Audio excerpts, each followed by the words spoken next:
de volta com o programa Conversa Aberta, um projeto em parceria da Escola de Negócios da Unifage, com o programa Sociocultural Tom e também com a TV Arts. E hoje nosso tema, pelo que é formada a linguagem do jovem contemporâneo.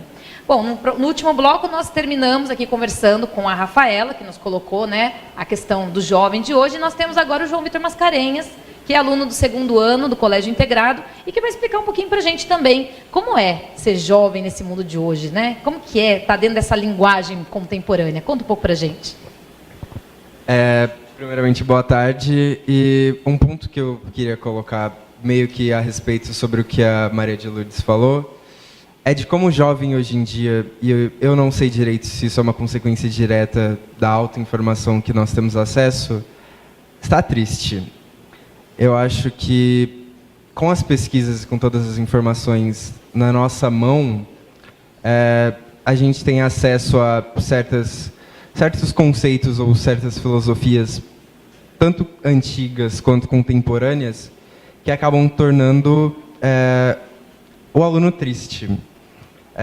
Por mais que, por exemplo, antigamente, um livro de Nietzsche ou a filosofia de Schopenhauer fosse algo difícil de entender, as pessoas elas conseguiam entender com base na leitura. Mas hoje em dia, é só você jogar na internet que fica tudo mais fácil, e eu acho que a gente está sujeito a um fato que principalmente quando a gente lê uma coisa, a gente automaticamente se identifica com ela e aplica ela na nossa vida. Então, eu acho que a tecnologia ela tem, sim, pontos muito importantes, ela facilita muito a nossa vida.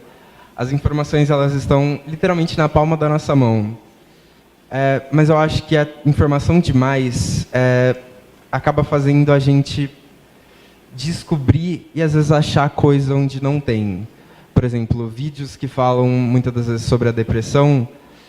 Acaba que o jovem, hoje em dia, ele vê o vídeo e ele associa tudo que está falando ao vídeo, erroneamente, à vida dele, sem ao menos procurar o apoio de um psicólogo, ou talvez de um psiquiatra, ou alguém que possa ajudar ele. Então, a tecnologia ela tem, sim, pontos muito importantes, mas o fato de que todas as informações estão na nossa mão e que muitas das vezes a gente pode acabar usando ela de maneira errada, é um ponto que tem que ser muito bem pensado a respeito da internet. Bacana, obrigada.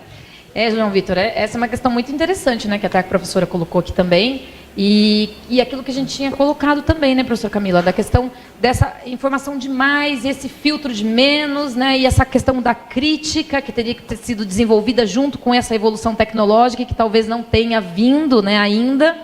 Então, quer dizer, são muitas questões aí que surgem nesse papo. E aí eu queria abrir agora para os jovens, né, perguntarem um pouquinho aqui para a gente, para saber o que eles pensam, o que eles querem saber. Então, vamos passar aqui a palavra aos jovens aqui. Vamos lá. Não sou eu o jovem, né? Mas vamos lá.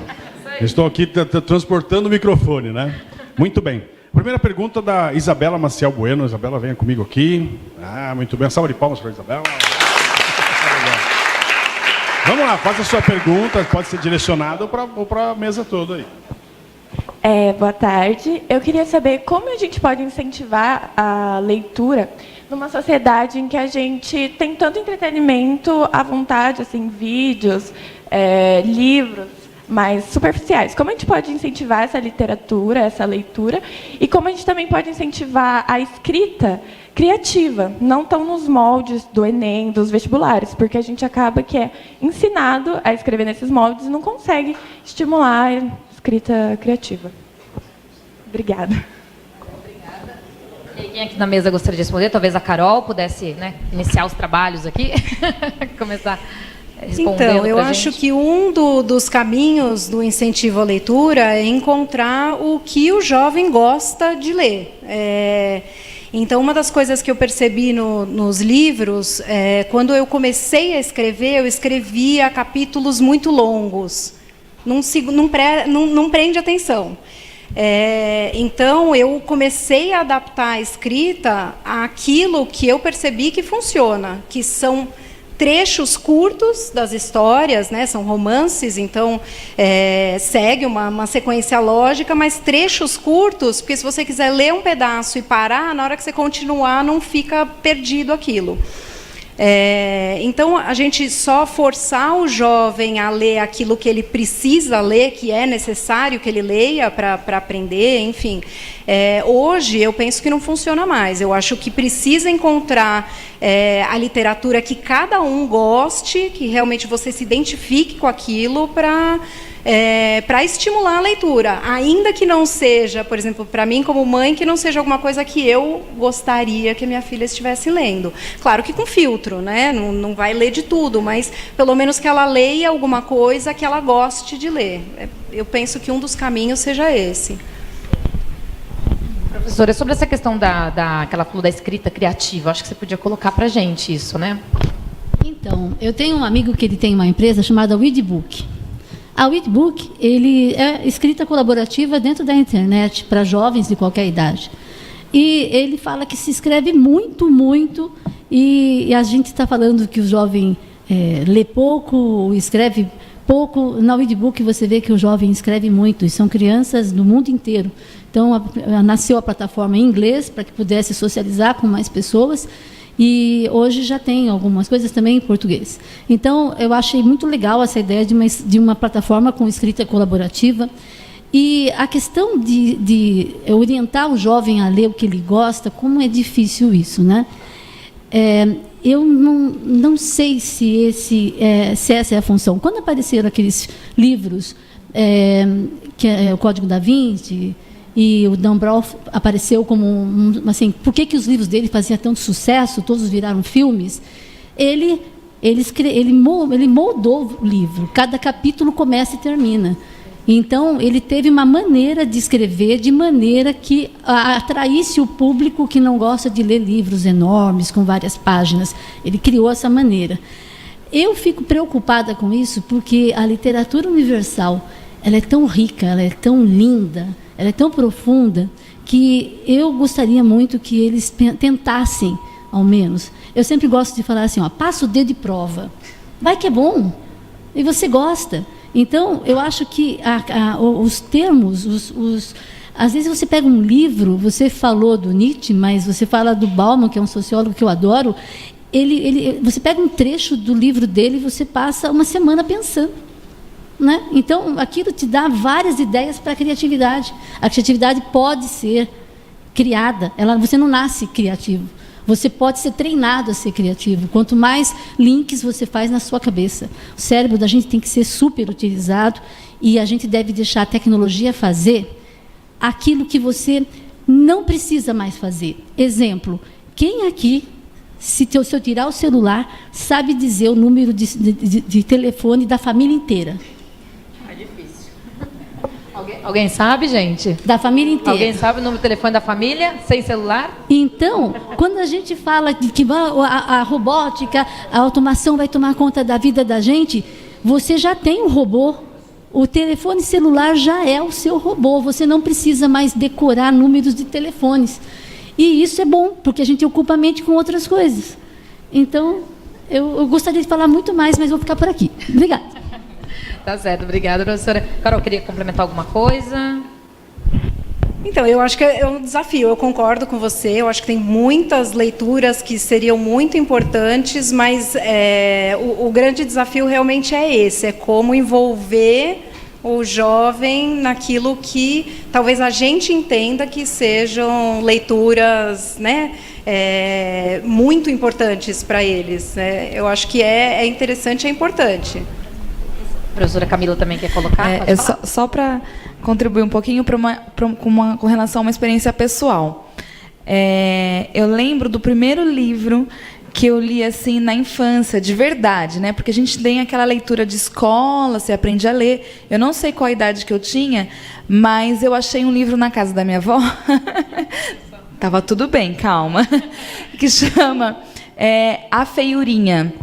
Eu não sei se alguém já leu esse livro, eu não lembro do autor, nada, mas eu lembro da história, que, na verdade, eram as princesas, as princesas aí que tem da Disney e tal, numa reunião falando que sumiu uma das princesas. E essa princesa sumida era a Feiurinha. E a Feiurinha sumiu porque ela se achava mais feia que as outras princesas. Então, assim, eu não gostava muito de ler, não. Sinceramente, era uma coisa que eu fazia por obrigação. Então, se eu tinha que cumprir aquele ritual, eu sempre fui uma pessoa bem... ali, vou fazer, estão mandando, eu vou fazer certinho. Mas não era uma coisa que entre brincar e ler um livro, né?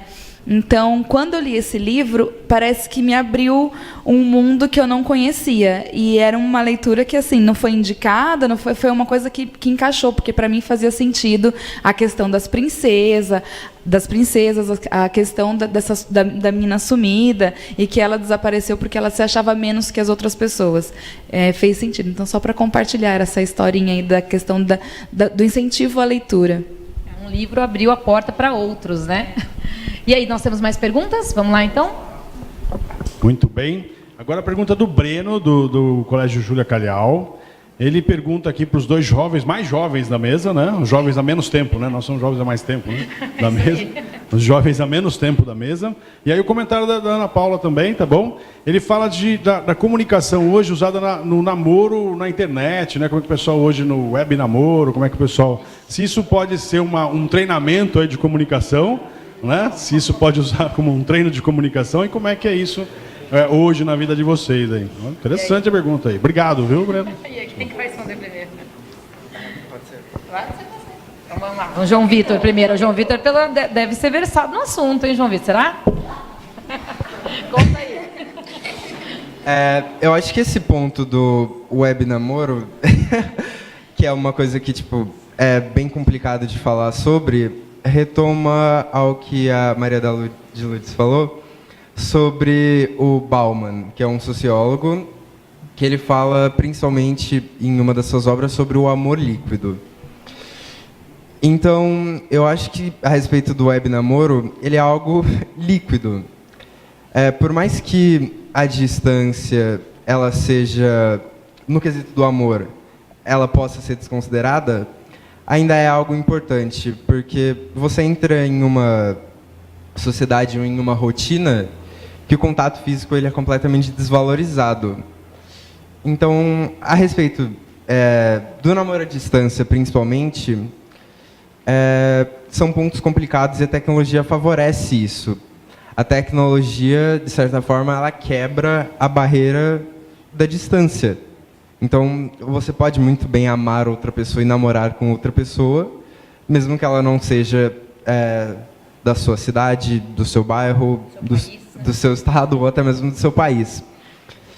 Então, eu acho que são pontos complicados que exigem uma extrema maturidade de ambas as duas pessoas. Então, por exemplo, hoje em dia, na internet, é difícil você achar pessoas maduras o suficiente para isso. Mas eu acho que, com o passar do tempo, você conhecendo direito a pessoa, você vai conseguir fazer com que isso seja possível. Então, a tecnologia é um ponto que possibilita muito um relacionamento à distância. Bacana. E aí, Rafaela, o que você pensa sobre esse assunto? Você acha que, por esse namoro virtual, aí rola comunicação? Dá para treinar um pouquinho de comunicação nesse namoro virtual? Como que funciona isso? Conta pra gente. Bom, não só no namoro à distância, o web namoro a gente pode colocar também a questão da carência. Hoje, o jovem, por mais que ele tenha muita informação, ele não se autoconhece. Ele não sabe o que ele gosta, o que ele quer fazer, ou quem que ele quer ser, e nisso acaba criando um vazio. Então, eu vejo muitas pessoas que buscam esse web namoro porque eles encontram na internet o que eles não encontram na vida real também, né?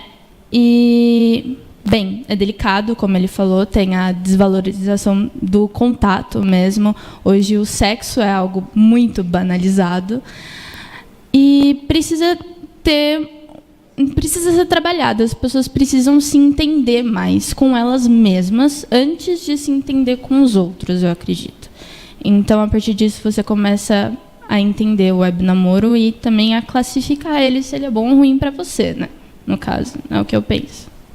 Tá certo. Então, Bom, a gente vai agora para um rápido intervalinho, mas a gente volta daqui a pouquinho com mais Conversa Aberta.